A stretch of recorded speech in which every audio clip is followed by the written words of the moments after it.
Sebelum kita masuk ke dalam topik pembahasan kita akan membahas dahulu apa pengertian dari bisnis. Bisnis adalah seseorang yang melakukan kegiatan yang diorganisasikan untuk menjalankan suatu perniagaan dan industri yang menyediakan barang-barang ataupun jasa untuk mempertahankan standar kualitas hidup mereka. Seseorang yang berusaha menggunakan uang dan waktunya dengan menanggung resiko dalam menjalankan kegiatan bisnis disebut juga dengan entrepreneur. Untuk menjalankan kegiatan bisnis, seseorang entrepreneur harus mampu mengelola dan mengkombinasikan berbagai macam sumber daya yang dimiliki sehingga mampu berproduksi secara optimal. Pengertian bisnis menurut para ahli. Pengertian bisnis menurut Jeff Madura, bisnis adalah suatu perusahaan yang menyediakan produk atau juga jasa yang diinginkan oleh para pelanggan. Pengertian bisnis menurut Brown and Pretello, bisnis adalah suatu lembaga yang menghasilkan barang maupun jasa yang dibutuhkan oleh masyarakat dan juga seluruh hal yang mencakup segala bidang usaha yang dilakukan pemerintah atau juga swasta, tidak peduli itu mengejar laba maupun tidak. Pengertian bisnis menurut Hauges and Kepler, bisnis adalah suatu kegiatan atau aktivitas individu yang secara terorganisasi di dalam menghasilkan serta menjual barang maupun jasa supaya bisa mendapatkan keuntungan di dalam memenuhi kebutuhan masyarakat. Pengertian bisnis menurut L. R. Dicey, bisnis adalah suatu bentuk aktivitas yang utamanya memiliki tujuan untuk dapat memperoleh keuntungan bagi yang mengusahakan yang berkepentingan di dalam terjadinya kegiatan atau aktivitas tersebut. Sekarang kita akan ngebahas apa saja ruang lingkup dalam bisnis. Ruang lingkup bisnis terbagi menjadi tiga, yaitu produksi, distribusi, dan konsumsi.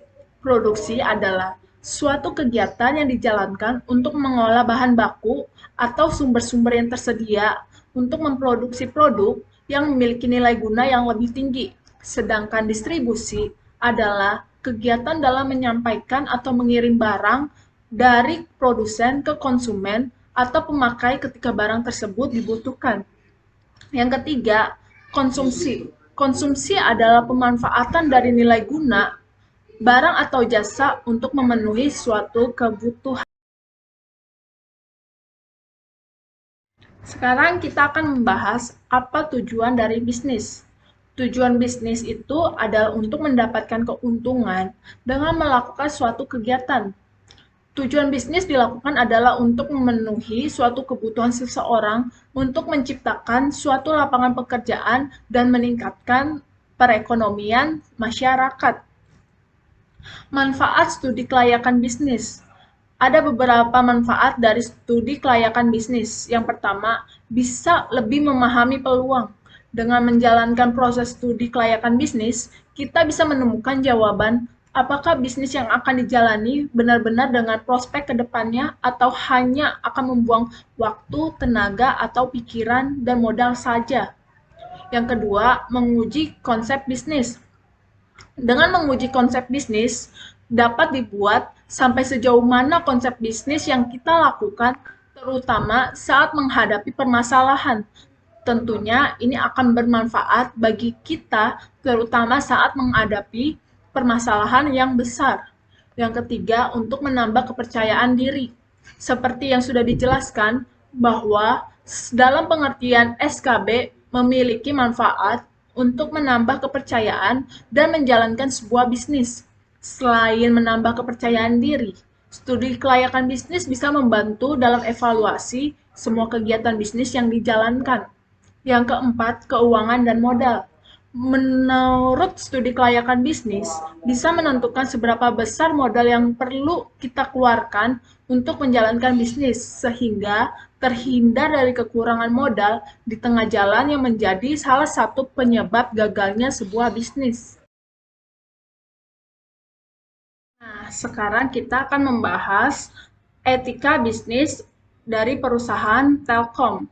Telkom senantiasa memegang teguh moral dan etika yang merupakan landasan penerapan GCK. Seiring untuk pembelajaran dalam mengelola GCK, maka penerapannya membentuk kesadaran hukum dan menghasilkan karyawan yang peka terhadap tanggung jawab sosial serta dicintai pelanggan. Apa saja etika bisnis yang dilakukan perusahaan Telkom? Yang pertama itu ada panduan perilaku. Yang kedua, ada pemberlakuan penerapan kode etik bagi dewan komisaris, direksi, dan karyawan. Yang ketiga, sosialisasi dan upaya penegakan etika bisnis. Yang keempat, budaya perusahaan. Yang kelima, ada filosofi to the best, always the best. Yang keenam, ada evaluasi implementasi etika bisnis dan budaya perusahaan.